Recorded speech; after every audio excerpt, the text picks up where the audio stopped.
February 1971. Lumpini Stadium in Bangkok.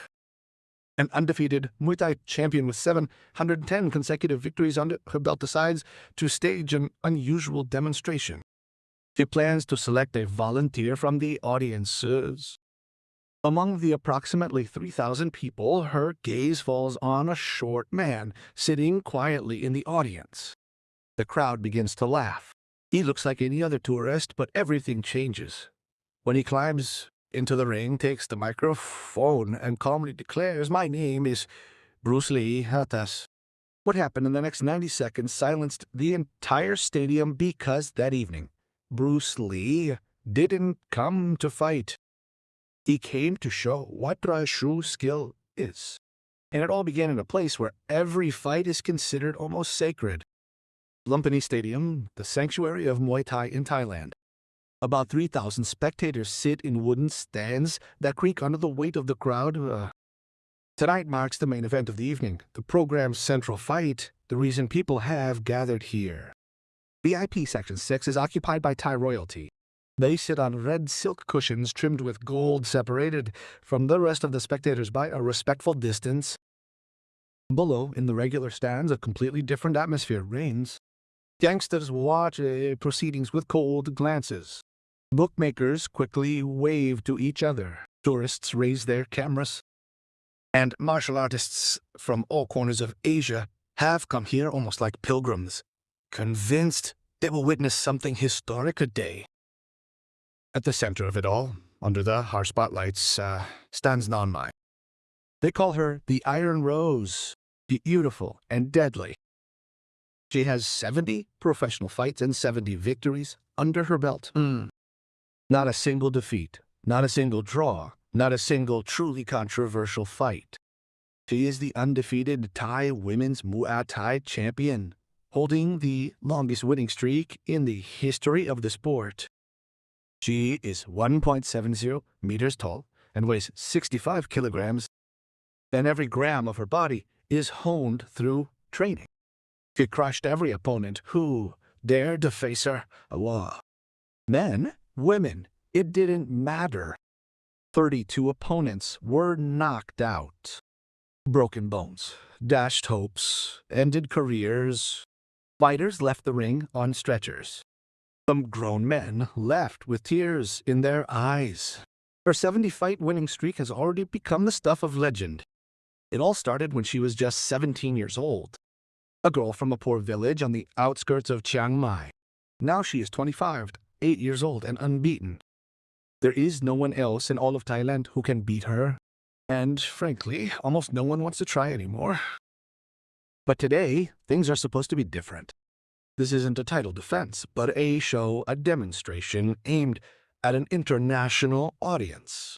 The promoters want to send a clear message to the world. Thai women can fight too. Muay Thai isn't just for men. Tradition can coexist with modernity, and female fighters deserve the same respect.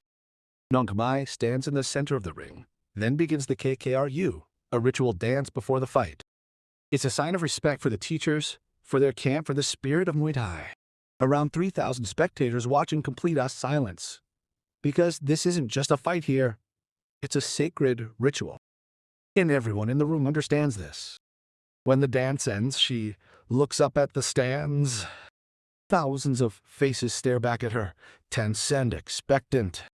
Some are eager for the spectacle, some are simply curious, and some watch skeptically, arms crossed. Western journalists sit in the front row. Their notebooks are already open, their cameras ready. They've traveled thousands of kilometers for one question. Is everything they say about this woman true? Is she truly an undefeated champion with 70 fights, or is it just a legend inflated for publicity? Nong Mai doesn't care. She's already proven everything 70 times. Today will be the 71st. The promoter, a large man in an expensive suit already drenched in sweat from the hot stadium air, steps into the ring. He straightens his tie, takes the microphone, and smiles. His smile is a mixture of pride and noticeable excitement. "Ladies, gentlemen, distinguished guests," he says, his voice amplified by the speakers. Today we have the honor of witnessing a special demonstration.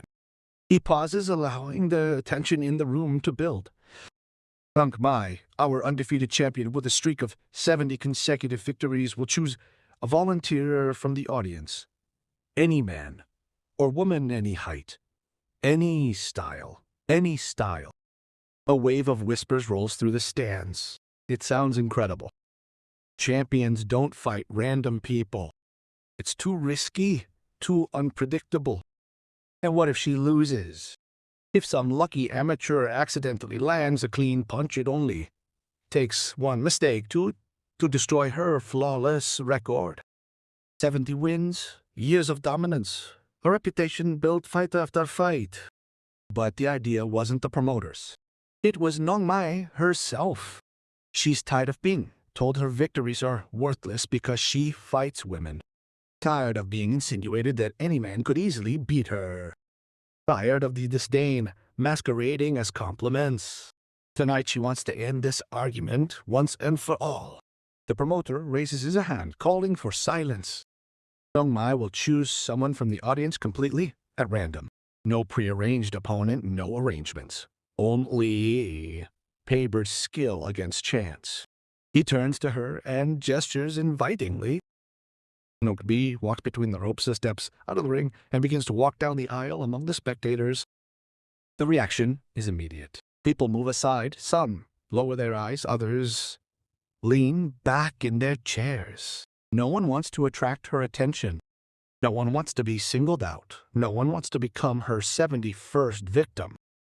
She walks slowly, without rushing, observing carefully. Her gaze glides over the rows calmly and intently.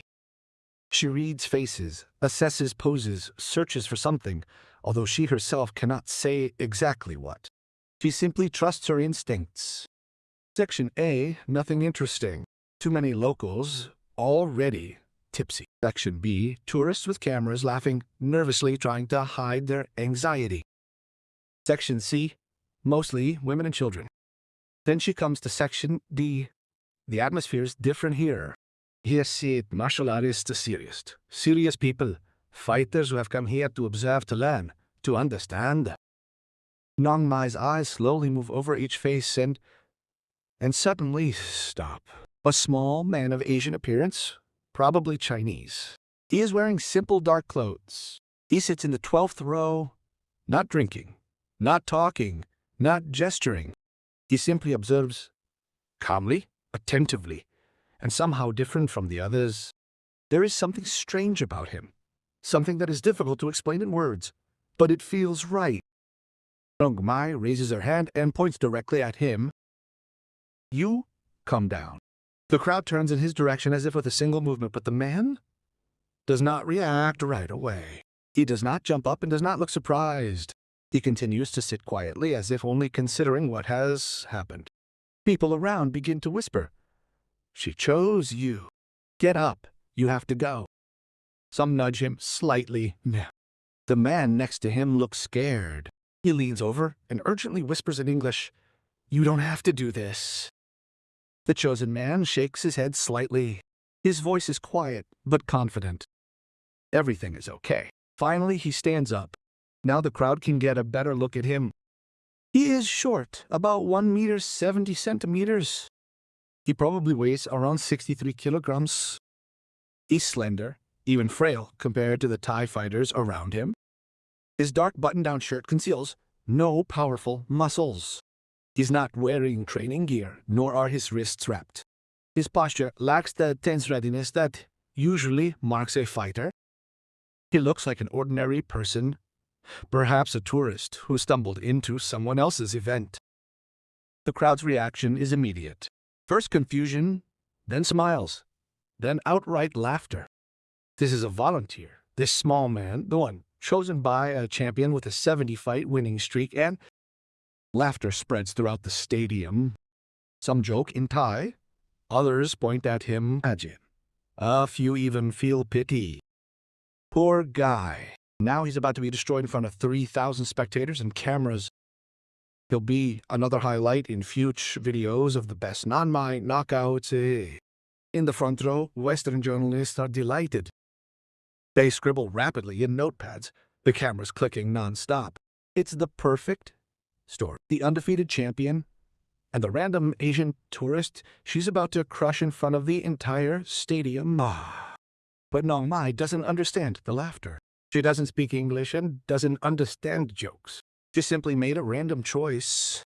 In Muay Thai, size isn't everything. Technique and heart are. She gestures for the man to come down. He begins walking down the steps of the stands. He moves calmly, smoothly, without rushing, without nervousness. He just walks. With each step, the laughter in the audience grows louder. Some spectators shout in Thai, "Run. You still have a chance. Save yourself while you can." The man doesn't react at all. He doesn't even look at them. Just keeps walking until he reaches the edge of the arena, then heads straight for the ring. The promoter watches, increasingly concerned. He leans towards Nong Mai and quietly asks in Thai, "Are you sure? He looks too small, too weak. This could be bad." Demonstration. Nong Mai shrugs slightly. "I chose at random." He agreed. "Let's continue." The promoter sighs heavily, takes the microphone and switches to English for the international audience. "Ladies and gentlemen, our volunteer. Please, sir, enter the ring." The man calmly walks up the steps, walks between the ropes, and finds himself under the bright floodlights of the stadium. Now everyone can see him. He is wearing dark pants and a dark button-down shirt. Normal casual clothes. He looks completely out of place, as if he were going to a business meeting and not a Muay Thai fight. The promoter approaches him with the microphone. "Sir, what is your name?" The man takes the microphone. His voice is quiet and confident, with a slight accent, but the words come out clearly. "Bruce Lee." The crowd does not react at all. For the Thai public, this name means nothing. Tourists show no interest either. For journalists, it's just another Chinese name. The promoter continues. "Do you have any fighting experience, Mr. Lee?" "A little." "What style do you practice?" "Chinese martial arts, Wing Chun, and your own system?" The promoter raises an eyebrow in surprise. "Your own system?" "Yes, Jeet Kune Kundo." The promoter has never heard of that name. No one in the stadium knows it. It sounds almost made up, like a tourist trying to impress. Laughter rolls through the stands again. The situation is getting even funnier for the crowd. Not only is he small, but he also practices some unknown style. The promoter looks at Nong Mai. She nods calmly. She is ready. She wants to get it started and finish it quickly. Add another win to her perfect record. Make it 7-1. The promoter addresses the crowd one last time. This will be a light demonstration. One round lasting 3 minutes, with no knockout attempts.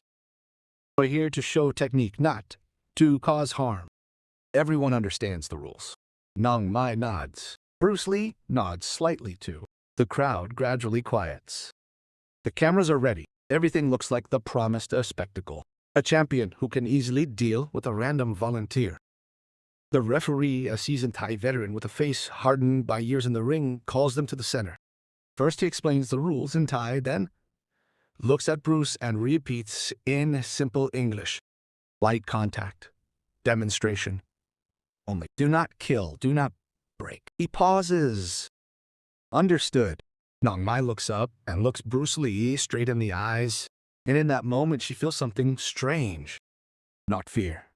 Not tension. Not nervousness. Something else. A silence inside. Absolute concentration. This is unusual. Usually, everyone who stands in front of her shows at least something. Anxiety, aggression, uncertainty. Some kind of internal conflict even before the fight begins. This man shows nothing. He is simply present. Both go to their corners.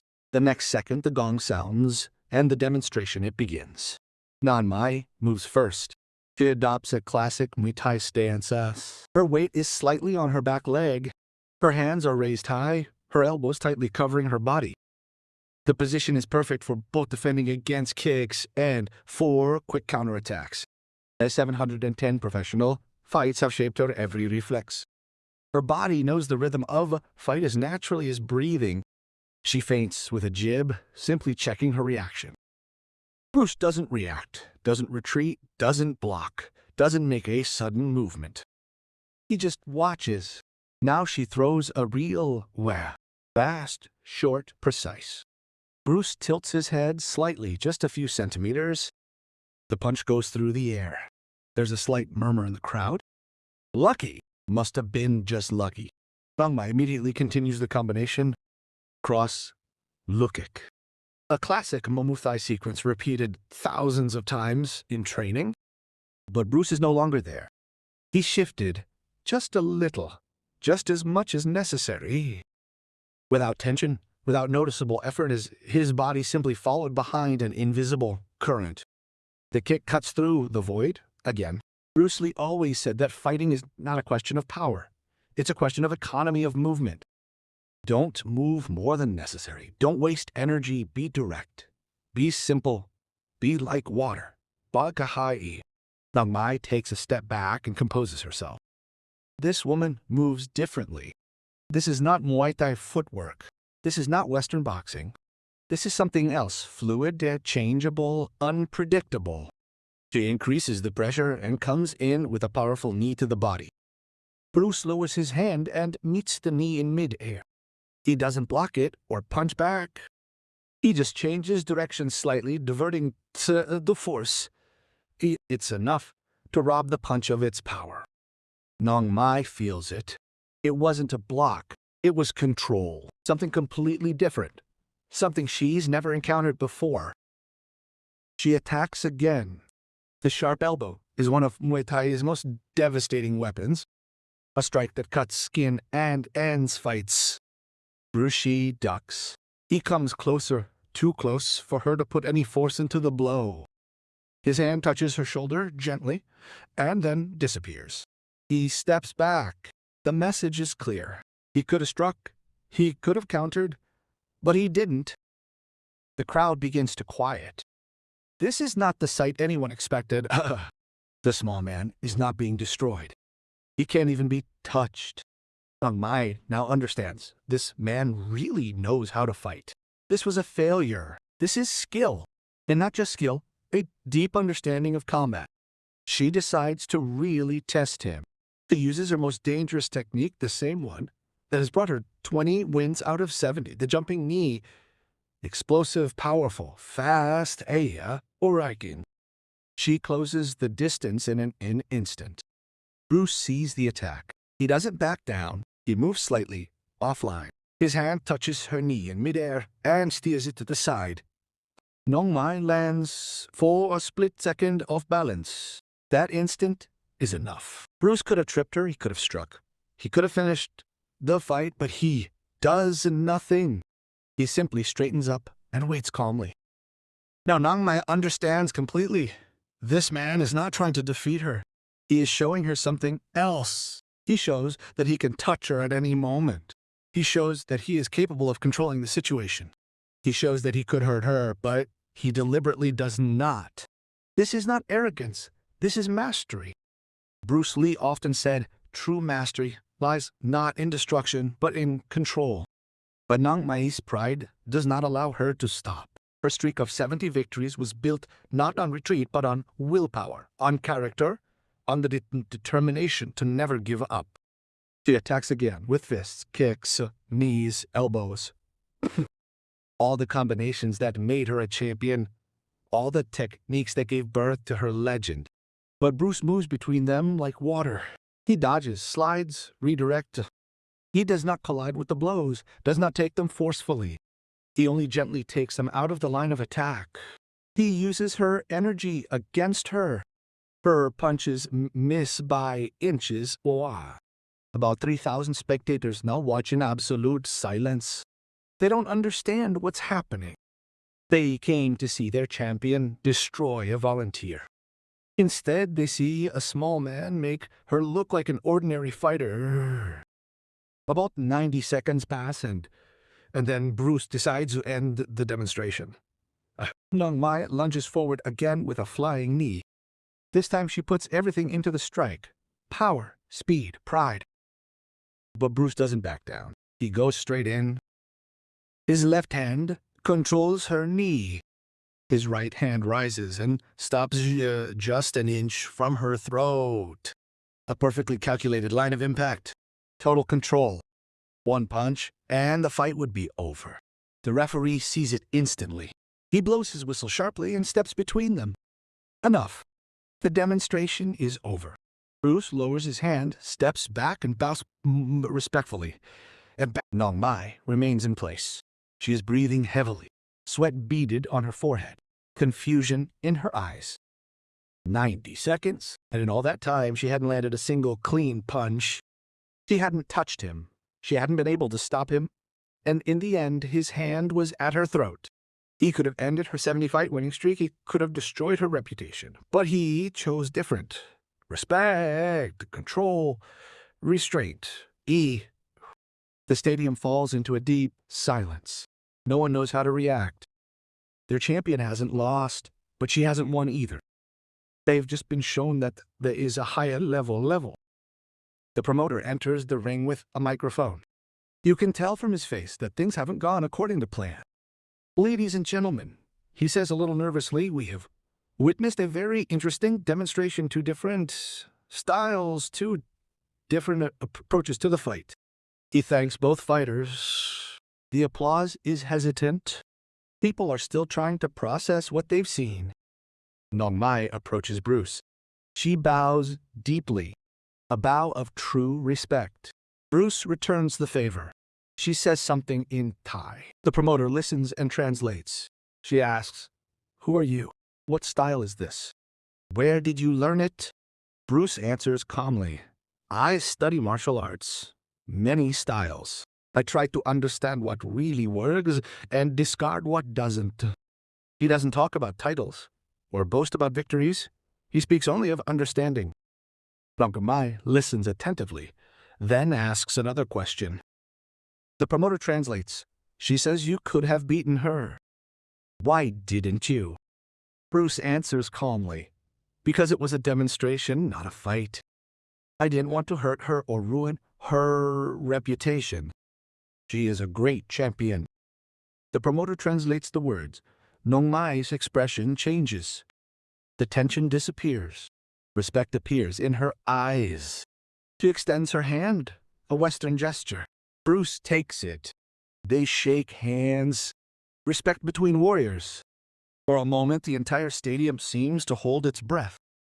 And then the crowd finally reacts. Applause breaks out. But it's not applause for victory, and it's not applause for defeat. It's applause for something rarer in the ring. Respect, skill, and a lack of ego. Bruce steps out of the ring and returns to his. Whispers begin to circulate around him. Who was that? Where is he from? What is this style? No one knows the answer. The man sitting next to him, the same one who tried to stop him earlier, leans over and quietly says, "That was incredible. But you just embarrassed the Thai national champion on her own soil, and maybe we should leave?" Bruce shakes his head softly. "I didn't embarrass her. I showed respect. These are two different things." The crowd might not understand. Bruce looks toward the ring and responds calmly. The crowd then has yet to learn to understand. They stay until the very end of the event. No one bothers them. No one approaches. But many are watching them. Many remember. As the spectators begin to disperse, a small group of Thai fighters approaches Bruce. Young athletes from different gyms. They bow to him with respect. One of them says in simple English, "Master, we saw what you did. It was amazing. Can you teach us this style?" Bruce thinks for a few seconds, then answers, "I'll only be in Bangkok for 3 days. I came here on film-related business. But tomorrow, if you like, I can show you a few principles." He pauses. Not a system, just ideas. The young fighters enthusiastically agree. They exchange addresses. The next morning, about 20 fighters gather in a small gym on the outskirts of the city. Bruce spends about 4 hours with them. He doesn't teach them complex techniques. He explains the principles, shows exercises from Wing Chun, talks about Jeet Kune Do, tells them, Tell is not the main thing. What matters is efficiency, the ability to adapt, the ability to change, to move freely, to be like water. Among these 20 students, there is one who, years later, will become one of the most respected coaches in Thailand. He will tell this story for decades. About the day Bruce Lee came to Bangkok, one when he made Muay, a champion with a streak of 70 victories, look like an ordinary person. About the day he showed that martial arts are above styles, above boundaries, and above pride. Nong Mai continues her career. She wins 15 more fights and ends it with a streak of 85 consecutive victories. She remains undefeated, but she never forgets that night. Never forgets the small man who could have ended her winning streak and didn't. Wadesuanant. He could have humiliated her, but he chose respect. Years later, when she becomes a coach herself, she tells this story to her students. He was smaller than me, lighter than me. He had less experience in Muay Thai than I did.